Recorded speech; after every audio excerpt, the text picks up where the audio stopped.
Buenas tardes, amigos y amigas de su programa Diario de la Tarde. Estamos en su segmento Legal y algo más con su amigo Manuel Dorvil, como cada jueves.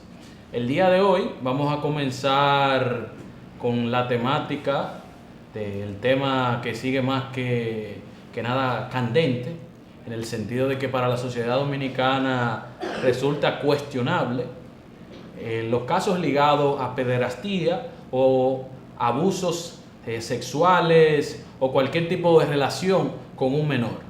O sea, porque sabemos que en República Dominicana el Código del Menor es bien específico de cuando se dan algún tipo de relación, ya sea afectiva o sexual con un menor, que está legalmente penado.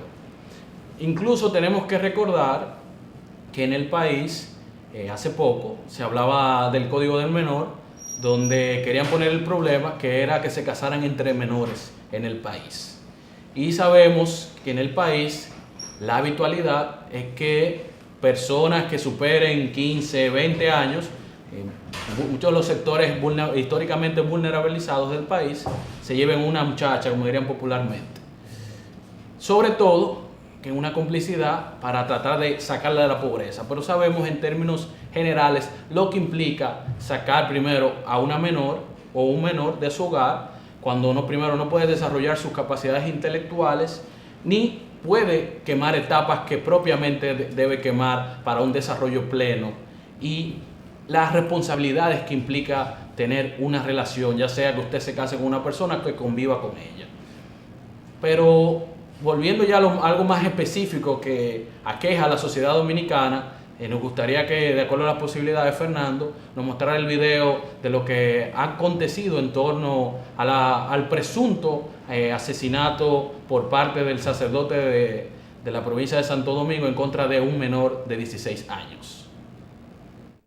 Feliz de la nueva integración de Nieves a CDN. Así estamos nosotras. ¡Ay, Nieves! Mientras vamos superando ese pequeño fallo que tuvimos en ese sentido, nos referimos específicamente al caso del menor Fernelis Carrión Sabiñón, que presuntamente fue asesinado por el sacerdote Elvin Taveras, donde hasta el momento de los conocimientos que se hacen públicos es que el sacerdote sostenía algún tipo de relación con el menor de hace alrededor de 3 años, cuando sabemos que de manera como establece la ley es ilegal. Entonces ahora veremos ahí las imágenes y el audio, por favor. Amigos de este joven le dieron el último adiós. El joven Fernelis Carrión Sabiñón había dedicado parte de su vida a la iglesia como monaguillo y actualmente se desempeñaba como bailarín de música tropical y hasta tenía formado su propio club de baile. ¡Me lo violó! ¡Me lo mató un sacerdote! ¡Justicia! ¡Que después lo sueltan! Ni que por un sacerdote. Yo quiero que caiga en peso la ley por él. El viernes en la mañana lo mandó engañado. Le dijo, ven, cogí un taxi que yo te lo voy a pagar, que te voy a conseguir un trabajo porque no estaba trabajando. Pero él estaba celoso ya, porque él tenía su novia. Y la subió a feo para novia y él la vio. Ya él tenía su muerte preparado para matarlo. Que ya no hay padre. Porque si esos son los que vamos a creer, y que un padre violando a un niño, ya no se puede creer nadie. ¿A qué iglesia se va a ir? ¿A qué iglesia? ¿A quién le creemos? El chico poesía, como le decían sus amigos, cursaba el segundo de bachillerato y su pasión por el baile lo llevó a participar en varios concursos en programas de televisión. Sus familiares denunciaron que era abusado por el sacerdote desde los 10 años de edad. Como veíamos en las imágenes, ejemplificaba realmente una situación que no solo se ha vivido en el país, en el caso específico con este sacerdote llamado Elvin Taveras, sino tenemos que recordar casos como el del ex nuncio, y ya el día de hoy ya no está con vida, que fue Weselowski, donde aquel nuncio tenía la habitualidad de buscar menores, sobre todo indigentes, en las calles, los recogía y abusaba de ellos. y demás. Entonces, en ese momento, la Iglesia Católica jugó un papel determinante, tanto de complicidad como de esconderlo y sacarlo del país. Y también se ha dado con otros casos donde la Iglesia Católica no había dado su cara a la sociedad, no había dado la cara a la sociedad dominicana. Por eso vemos que en este caso la Iglesia Católica no podía hacer la misma jugareta que hizo con figuras como tan importantes como representa el nuncio para la Iglesia Católica. En el caso del sacerdote vimos que a la familia le piden perdón, se mantienen, hablan de tener cercanía con ellos y de no dejarlos. Pero el problema va más allá. Realmente estas situaciones que se están viviendo y otras que posiblemente no conocemos, que se dan en torno a hijos de la Iglesia Católica, obligan a que la Iglesia, primero, el episcopado dominicano, que es uno de los organismos más importantes, que reúne a todos los obispos y al cardenal de la República Dominicana, le pidan una disculpa pública al país. Segundo, obliga también al episcopado dominicano a que resalzan los daños ocasionados a la familia y a cualquier persona que haya sido dañada, no importa que ya sea mayor de edad, pero que sea probable eso, como ha dado la cara a la Iglesia Católica en otras partes del mundo. Y tercero, obliga a la Iglesia Católica a de manera frontal enfrentar el problema de raíz desde su institución, porque una institución como la Iglesia Católica en el país es una de las instituciones que mayor nivel de feligreses mantiene en República Dominicana y que es un referente en el sentido de que al día de hoy las festividades religiosas ligadas a la Iglesia Católica no se juegan con esa fecha en el país. Más allá de que otras denominaciones religiosas en el país han ganado el espacio. O sea, esas son de las cosas que todavía, más allá de que nuestra Constitución habla específicamente que es un Estado que no es teocrático, o sea, que no tiene una religión específica, pero ya que la Iglesia sigue siendo determinante y seguimos bajo un concordato como el que tenemos en el país y le da privilegios, incluso en el caso de los sacerdotes cuando son llevados a una prisión, que sea una celda especial, con todos los privilegios habido y haber, que todavía desde los tiempos de Trujillo con el concordato se mantienen en el país. Entonces, una Iglesia Católica como la que hablamos, primero, para no perder la coherencia, porque más allá de que tenga hombres y mujeres que sean dignos, porque no decimos que la Iglesia Católica no tenga hombres y mujeres dignos, o que el máximo representante que hoy en día tiene la Iglesia Católica no sea un rostro diferente más allá de la experiencia que tuvo la Iglesia Católica con el cardenal López Rodríguez. Cuando vimos un cardenal que nunca cuidó la forma en el sentido de siempre presentarle a la sociedad dominicana sus criterios de complejos, discriminatorios y ligados a esas tradiciones más conservadoras del trujillato o de la escuela donde él se formó, que eran sacerdotes ligados a los tiempos de la dictadura de Francisco Franco de España. Entonces, eso es lo que nosotros invitamos a la Iglesia Católica y a su alta jerarquía, que primero, se asuman una reflexión y segundo, haga una rueda de prensa donde cite cada uno de esos errores y faltas graves que han cometido en contra de sus hijos como también del pueblo dominicano. Porque cometer una falta no es no solo el hecho de que este joven el día de hoy haya perdido la vida, comenzando a florecer con 16 años, sino todas las implicaciones más allá que eso ejemplifica. Porque a ningún padre o a ninguna madre, tía o cabeza de familia en República Dominicana le gustaría solo insinuar que estar al cuidado, como la misma ley habla, cuando usted está al cuidado, en este caso un menor, está al cuidado de un adulto, todas las responsabilidades recaen sobre él, porque tanto se da la confianza de los padres y las madres como el tutor, como también se asume que usted está cumpliendo una responsabilidad. Y más en el caso de que históricamente ha sido un monaguillo, de que acompaña al padre en los servicios religiosos. Y es una manera también de vinculación tanto con su comunidad, como si el niño, por ejemplo, tiene algún tipo de timidez y demás, lo vaya soltando en esa misma interacción. Entonces, tenemos que tener mucho cuidado. Y si la Iglesia Católica no asume esto como una autocrítica, o sea, lo hablamos la Iglesia Católica Dominicana, como una autocrítica, puede ser causas peores para ellos. Porque sí, es cierto que hay un papa como el que tenemos el actual, el Papa Francisco, que ha demostrado un criterio humanista, de compromiso, y más allá de ese criterio de una Iglesia Católica separada de las realidades de la humanidad. O sea, porque no puede haber una Iglesia Católica donde sus pastores ofendan y acaben con el rebaño de los seguidores y feligreses que militantemente asumen que sus convicciones religiosas la pueden canalizar a través de ella. Y como segundo tema, sería bueno no dejarlo de lado, lo que es ligado a la Marcha Verde.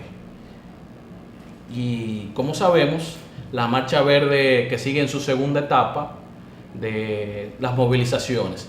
Como supimos en la semana pasada, estuvieron por Nagua, específicamente, la provincia de María Trinidad Sánchez, donde estuvieron caminando, reclamando el cese de la corrupción y la impunidad en el país. Y esto demuestra que más allá que el actual presidente Danilo Medina Sánchez ha querido pretender que la gente se ha olvidado de que el tema Odebrecht y todo el esquema de corrupción, impunidad y un gobierno que luce desgastado en su segundo periodo no ha apagado la llama de la Marcha Verde. Porque no debemos obviar que la Marcha Verde sigue siendo ahora mismo el esquema de un movimiento social y de organización que hace oposición política. ¿Oposición política en qué sentido?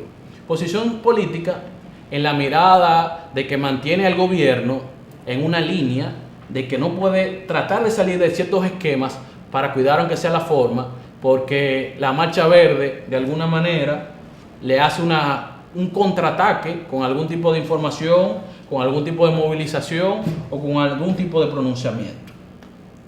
Porque el panorama político en el país no es que se presenta ahora mismo, como dicen, con mucha soltura, pero da mucha esperanza en el sentido de que permite visualizar al país qué posibilidades pudiera tener la sociedad dominicana de enrumbar el rumbo que por ahora se presenta como retorcido, con ningún tipo de oportunidad, y que la sociedad pudiera ver algún tipo de horizonte de esperanza, pero que solo se verá si es posible canalizarla en ese sentido. Es posible canalizarla en ese sentido.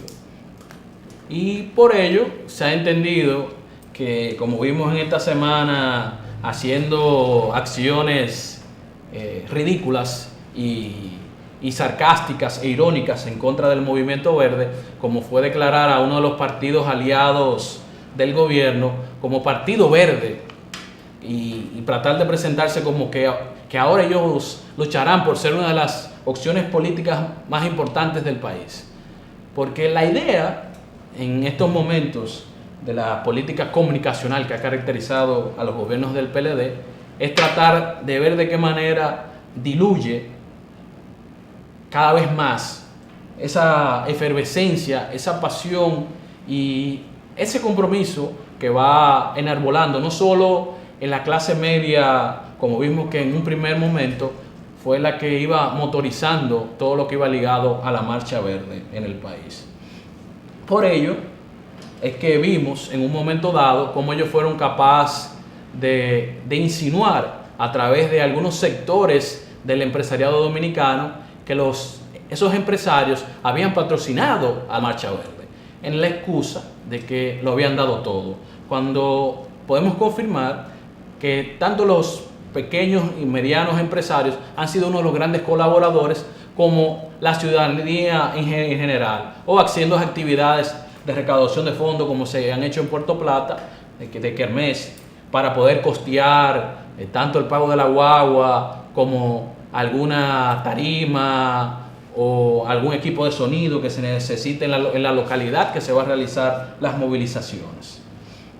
Porque en los últimos años el país no había sentido un esquema que un movimiento social jugara un papel donde de alguna manera el gobierno de turno, en este caso el gobierno de Danilo Medina, se sintiera con algún tipo de tensión. No es que todavía podemos decir que se siente amenazado tal cual, pero lo pone en la expectativa. Tenemos una llamada, ¿sí? Sí, le escuchamos. Buenas tardes.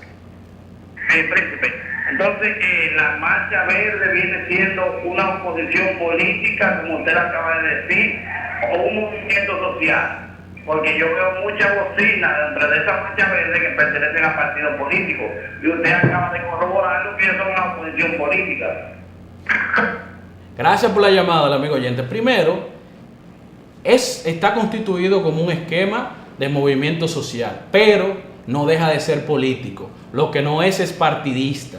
Y en segundo lugar, usted como ciudadano y yo como ciudadano, no podemos excluir que dominicanos y dominicanas de diferentes partidos y que se sienten impotentes y contrarios a la situación que se está dando en el país, no rechacen y apoyen la Marcha Verde. Pero la Marcha Verde va más allá de cualquier politiquero o de cualquier ciudadano que históricamente ha sido parte de esa corruptela.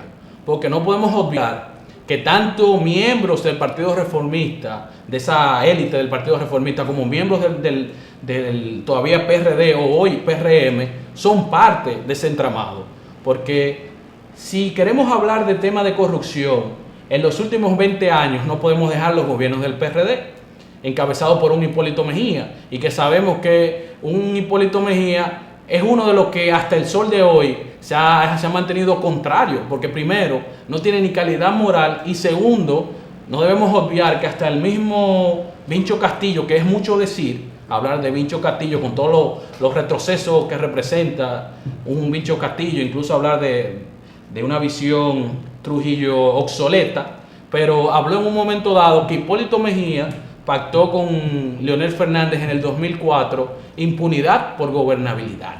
Entonces, una persona que sea capaz de eso, como también un Hipólito Mejía que dijo en su momento que los expresidentes no se tocan, no podemos decir que solo el problema de la corrupción es el PLD, independientemente que el PLD es el partido Estado que está en el poder y que lo concentra todas las esferas de poder, tanto en el poder legislativo, tanto en el poder judicial, tanto en el Tribunal Constitucional como en el Tribunal Superior Electoral en el país. Entonces, esas son de las cuestiones. Entonces, no podemos, por ejemplo, yo no puedo venir aquí y decirle a la ciudadanía que nos está viendo que no es, que no es un esquema, que no tiene un sentido político, porque es una lucha política. Lo único que se focaliza en contra de la corrupción y la impunidad en República Dominicana, y en la misma medida aboga porque haya un régimen de consecuencias, se respeten las leyes y se acaten, como que también las instituciones funcionen. Porque en República Dominicana, un problema que hemos tenido históricamente, como en otros países del área, es que es necesario un hombre o una mujer iluminado para que todo lo resuelva. No es una continuidad de Estado, donde, por ejemplo, si Manuel Dorvil es un servidor público y cumple con su función, ya sea 4 o 6 años, dependiendo cómo lo establezca la ley, hay en el entendido de que si no estoy yo, no se van a resolver las cosas. Y eso no debe ser así. Todo país que ha avanzado en términos políticos, en términos de ética política, en términos de avance científico, de avance de las industrias y de los y las jóvenes que acceden a una universidad y pueden desarrollar sus capacidades intelectuales trabajando en diferentes áreas del saber en cualquier parte del mundo, lo han hecho a través de países donde usted cumple con los méritos necesarios para poder llegar a una posición determinada. Entonces, eso es lo que nosotros hablamos, que tiene como sentir y se puede reflejar una marcha verde en República Dominicana. Por eso hablamos que tiene una visión política y no podemos nosotros, por ejemplo, venir aquí y decir que es algo aéreo y demás. No, tiene una visión política, lo que no es partidaria y no tiene un criterio demagógico y politiquero o electorero como nos han acostumbrado los partidos tradicionales hasta la fecha, de que el problema es solo llegar a las elecciones. Y sabemos que las elecciones en cualquier parte del mundo es un instrumento para construir poder y lograr transformaciones que el mismo Estado te permite.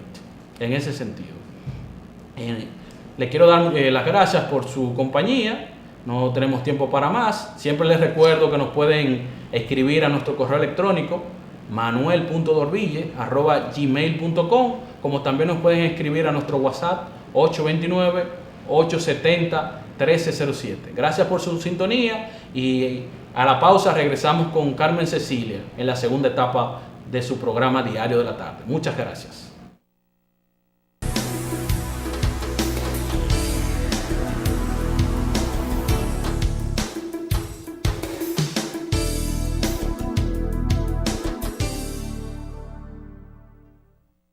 Para ver bien y cuidar tu vista, Óptica Burgos te ofrece los nuevos diseños en monturas económicas y de marcas, lentes antirreflejos, policarbonato, transition, fotocromáticos, lentes de contacto y el mejor examen de la vista con refracción profesional. Todo esto y mucho más al mejor precio del mercado y con la super garantía que solo te ofrece Óptica Burgos. Haga su cita al 809-261-1718, WhatsApp 829-505-0558. Síguenos en las redes sociales o visítanos en la calle 12 de julio, número 65, Puerto Plata. Óptica Burgos, comprometidos con tu visión.